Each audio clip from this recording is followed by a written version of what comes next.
नमस्कार दोस्तों, आज हम अध्याय अवयव का तीसरा भाग देखने वाले हैं। हमने हमारी पिछली वीडियो में पढ़ा था अवयवों पर संक्रियाएं। आइए देखते हैं कि आज के इस वीडियो में हम क्या पढ़ेंगे। तो दोस्तों, आज के इस वीडियो में हम पढ़ेंगे अवयवों का गुणन। तो चलिए आगे बढ़ते हैं और शुरू करते हैं हम हमारा आज का भाग। तो दोस्तों, अवयवों का गुणन, जैसा कि इसके नाम से ही स्पष्ट हो रहा है, हम इस टॉपिक में ये सीखेंगे कि किस प्रकार से हम अवयवों को गुणा करते हैं। और उसे सीखने से पहले हमारा सबसे पहला कार्य होगा कि उनके चरण को जानना, कि किस प्रकार से हम उन्हें ज्ञात करेंगे। तो आइए सबसे पहले हम ये देखते हैं कि अवयवों का गुणन का चरण क्या क्या है। तो दोस्तों, हमारा जो सबसे पहला चरण होगा वो होगा कि यदि आपके पास दो अवयव दिए गए हैं A तथा B, और उनके गुणन के लिए आपका सबसे पहला कार्य होगा कि A में स्तंभों की संख्या B में पंक्तियों की संख्या के बराबर होनी चाहिए। ये आप सबसे पहले दोनों अवयवों से ज्ञात करेंगे और देखेंगे कि क्या वो बराबर हो रहे हैं या नहीं। अगर नहीं है तो आप उस अवयव को गुणा नहीं कर सकते, और यदि वो बराबर हैं तो फिर हम अगले चरण की ओर बढ़ेंगे। हमारा दूसरा चरण है, इसके अतिरिक्त गुणनफल अवयव अर्थात प्रोडक्ट मैट्रिक्स के अवयवों को प्राप्त करने के लिए हम A की पंक्तियों तथा B के स्तंभों को लेकर अवयवों के क्रमानुसार गुणन करते हैं। यानी कि जब हम ये देख लेंगे कि दिए गए अवयव के स्तंभ तथा पंक्तियों की संख्या बराबर है या नहीं, उसके बाद हमारा अगला चरण होगा कि हमारा जो अवयव A की पंक्तियां होंगी तथा B के स्तंभ को गुणा करके हम अवयवों को एक एक करके ज्ञात करेंगे। और हमारा तीसरा चरण होगा कि इसी प्रकार से हम फिर गुणनफलों का योग ज्ञात करेंगे। तो ये तीन चरण हैं जिसके माध्यम से हम अवयवों को गुणा करते हैं। आइए एक उदाहरण से इसे और अच्छी तरह से समझते हैं। यहाँ पर हमने जो उदाहरण में दो अवयव लिए हैं वो है जो कि आपको स्क्रीन पर दिख रहा है। उस अवयव के जो अवयव हैं वो है 2, 5, 8, 10 तथा 4, 40।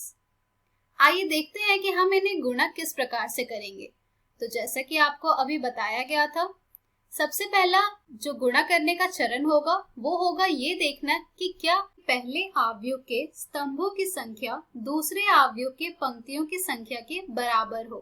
तो यहाँ पर ये दोनों ही संख्या बराबर है, क्योंकि हमारा जो पहला अवयव है उसमें हमारे स्तंभों की संख्या है 2 और दूसरे अवयव में हमारे जो पंक्तियों की संख्या है वो है 2। तो इससे यह स्पष्ट होता है कि हम इन अवयवों को गुणा कर सकते हैं, और इन्हें गुणा करने के बाद जो हमें अवयव प्राप्त होगा उस अवयव की कोटि होगी 2 क्रॉस 1। आइए अब हम ये सीखते हैं कि किस प्रकार से हम इसे गुणा करते हैं। तो दोस्तों, हमारे पहले अवयव का जो अवयव होगा उसे हम गुणा करेंगे हमारे दूसरे अवयव के पहले अवयव से, और फिर उसे जोड़ेंगे हमारे पहले अवयव के दूसरे अवयव से, और फिर उसे गुणा करेंगे हमारे दूसरे अवयव के दूसरे अवयव से, जिससे कि यहाँ पर हमें प्राप्त हो जाएगा 2 गुणे 4 योग 5 गुणे 40। इसी प्रकार से हम इसी चरण को दोबारा करेंगे हमारे दूसरे पंक्ति के लिए, जिसमें कि हम 8 को गुणा करेंगे 4 से, फिर योग करेंगे 10 गुणा 40 से, जिससे कि यहाँ पर हमें ये प्राप्त हो जाएगा 8 गुणे 4 योग 10 गुणे 40, जिसे आप पुनः हल करेंगे तो यहाँ पर आपको ये प्राप्त हो जाएगा 2 गुणे 4 योग 5 गुणे 40 तथा 8 गुणे 4 योग 10 गुणे 40 बराबर 208 तथा 432, जो कि हमारे प्राप्त किए गए अवयव का अवयव होगा। तो दोस्तों, देखा आपने कि किस प्रकार से हम अवयवों को गुणा करते हैं। आइए एक और उदाहरण देखते हैं। हमने जो दूसरा उदाहरण लिया है उसमें हमारा पहला अवयव है जिसके कि अवयव हैं 1 घटा 1 2 0 3 4, और जो दूसरा अवयव है उसके अवयव हैं 2 7 घटा 1 1 5 घटा 4। आइए अब हम इसे गुणा करना सीखते हैं। तो दोस्तों, जैसा कि आपको बताया गया था, गुणा करने का सबसे पहला चरण होगा वो ये होगा, ये देखना कि क्या हमारे पहले आव्यूह में जो स्तंभों की संख्या है वो हमारे दूसरे आव्यूह में पंक्तियों की संख्या के बराबर है या नहीं। तो यहाँ पर ये दोनों ही संख्याएं बराबर हैं, जिससे कि हमें ये पता लग रहा है कि हम इस आव्यूहों को गुणा कर सकते हैं तथा हमारा जो आव्यूह का गुणन हमें प्राप्त होगा वो आव्यूह हमारा उस कोटि का होगा जो कि है 3 गुणे 2। आइए अब हम ये देखते हैं कि कैसे हम इसे अब गुणा करेंगे। तो दोस्तों, इसे गुणा करने के लिए हम सबसे पहले हमारे पहले आव्यूह के पहली पंक्ति को गुणा करेंगे हमारे दूसरे आव्यूह के पहले स्तंभ से, जिससे कि हमें यहाँ पर ये प्राप्त हो जाएगा 1 गुणे 2 योग घटा 1 गुणे घटा 1 योग 2 गुणे 5। अब हम यही चरण दोहराएंगे हमारे दूसरे स्तंभ के लिए। तो यहाँ पर अब हम हमारे पहले आव्यूह के पंक्ति को गुणा करेंगे हमारे दूसरे आव्यूह के दूसरे स्तंभ से, जिससे कि हमें हमारा आव्यूह प्राप्त होगा जिसके कि अवयव होंगे 13 तथा 1 गुणे 7 योग घटा 1 गुणे 1 योग 2 गुणे घटा 4।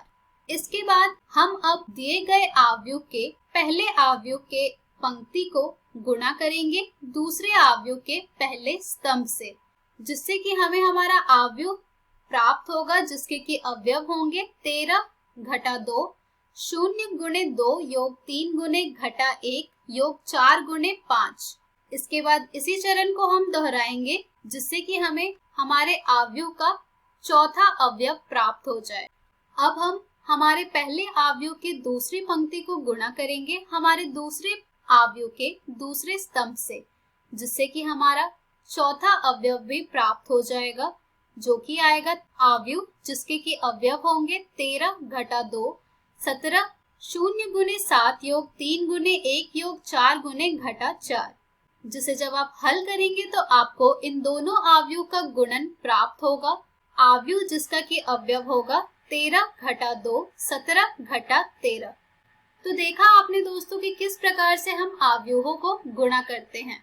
आइए एक और उदाहरण देखते हैं जिससे कि आपको और अच्छी तरह से क्लियर हो जाएगा कि किस प्रकार से हम आव्यूहों को गुणा करते हैं। जो तीसरा उदाहरण हमने लिया है इसमें हम जो दो आव्यूहों को गुणा करने वाले हैं, इन दोनों की जो कोटि होगी वो होगी 3 क्रॉस 3 की, जिससे कि साफ आपको पता लग रहा होगा कि यहाँ पर जो आपके पहले आव्यूह के स्तंभ की संख्या है वो बराबर है आपके दूसरे आव्यूह के पंक्तियों की संख्या के, तो जिससे कि आप इसका गुणन ज्ञात कर सकते हैं। तो चलिए अब हम पिछले उदाहरण में की गई प्रक्रिया को दोहराते हैं और एक एक करके ज्ञात करते हैं आव्यूहों का गुणन। तो यहाँ पर जैसा कि आप सब जानते हैं, हम सबसे पहले हमारे पहले आव्यूह के पहली पंक्ति को गुणा करेंगे हमारे दूसरे आव्यूह के पहले स्तंभ से। जब हम इसे गुणा करेंगे दोस्तों तो हमें यहाँ पर ये प्राप्त हो जाएगा 2 गुणे 1 योग 3 गुणे 0 योग 4 गुणे 3। ये होगा हमारे प्राप्त आव्यूह का पहला अवयव। इसी प्रकार से इसी चरण को जब हम दोहराएंगे तो हमें हमारा दूसरा अवयव प्राप्त होगा जब हम पहले आव्यूह के पहली पंक्ति को गुणा करेंगे दूसरे आव्यूह के दूसरे स्तंभ से। तो यहाँ से हमें ये प्राप्त हो जाएगा अब 14 हमारा पहला अवयव, 2 गुणे घटा 3 योग 3 गुणे 2 योग 4 गुणे 0 हमारा दूसरा अवयव। इसी प्रक्रिया को आगे बढ़ाएंगे हम हमारे दूसरे अवयव के तीसरे स्तंभ के लिए, तो हमें यहाँ पर हमारा तीसरा अवयव प्राप्त हो जाएगा 2 गुणे 5 योग 3 गुणे 4 योग 4 गुणे 5। इसी प्रकार से अब हम हमारे पहले आव्यूह के दूसरी पंक्ति को गुणा करेंगे हमारे दूसरे आव्यूह के पहले स्तंभ से। जब हम इसे गुणा करेंगे तो यहाँ से हमारा जो चौथा अवयव होगा वो प्राप्त होगा 3 गुणे 1 योग 4 गुणे 0 योग 5 गुणे 3। जब हम हमारे पहले आव्यूह के दूसरी पंक्ति को गुणा करेंगे दूसरे आव्यूह के दूसरे स्तंभ से, तो यहाँ पर हमें ये प्राप्त हो जाएगा पांचवा अवयव 3 गुणे घटा 3 योग 4 गुणे 2 योग 5 गुणे 0। इसी प्रकार से जब हम पहले आव्यूह के दूसरी पंक्ति को गुणा करेंगे हमारे दूसरे आव्यूह के तीसरे स्तंभ से, तो यहाँ पर हमें ये प्राप्त हो जाएगा हमारा छठा अवयव 3 गुने 5 योग 4 गुने 4 योग 5 गुने 5। इसी प्रकार से आप आगे भी इन्हीं चरण को दोहराएंगे, जिसमें कि आप पहले अवयव के तीसरे पंक्ति को गुणा करेंगे दूसरे अवयव के पहले स्तंभ से, तो आपको आपका सातवां अर्थात A31 अवयव प्राप्त हो जाएगा, जो कि होगा 4 गुने 1 योग 5 गुने 0 योग 6 गुने 3। इसी प्रकार से जब आप तीसरे पंक्ति को गुणा करेंगे दूसरे स्तंभ से, तो आपको अवयव 3-2 प्राप्त होगा, 4 गुने घटा 3 योग 5 गुने 2 योग 6 गुने 0। और इसी प्रक्रिया को जब आप आगे बढ़ाएंगे अपने तीसरे स्तंभ के लिए, तो आपको यहाँ पर ये प्राप्त हो जाएगा आपका अवयव A33 बराबर 4 गुने 5 योग 5 गुने 4 योग 6 गुने 5। जिन सबको आप हल करेंगे तो आपको इन दोनों अवयवों का गुणन प्राप्त होगा। 14 शून्य 42, 18 घटा 1 56, 22 घटा 2 70। ये होगा आपके दोनों अवयवों का गुणन जो कि आपने प्राप्त किया है उसके अवयव। तो दोस्तों देखा आपने कि किस प्रकार से हम अवयवों को गुणा करते हैं। तो दोस्तों इस पर आधारित आपको बहुत से प्रश्न आपको आपकी एनसीईआरटी पुस्तक में मिल जाएंगे, जिन्हें आप जरूर हल करें। चलिए अब हम बढ़ते हैं हमारे अगले टॉपिक की ओर, जो कि है अवयवों के गुणन के गुणधर्म। यानी कि अब हम सीखेंगे अर्थात जानेंगे कि मैट्रिक्स मल्टीप्लिकेशन की प्रॉपर्टीज क्या क्या होती हैं।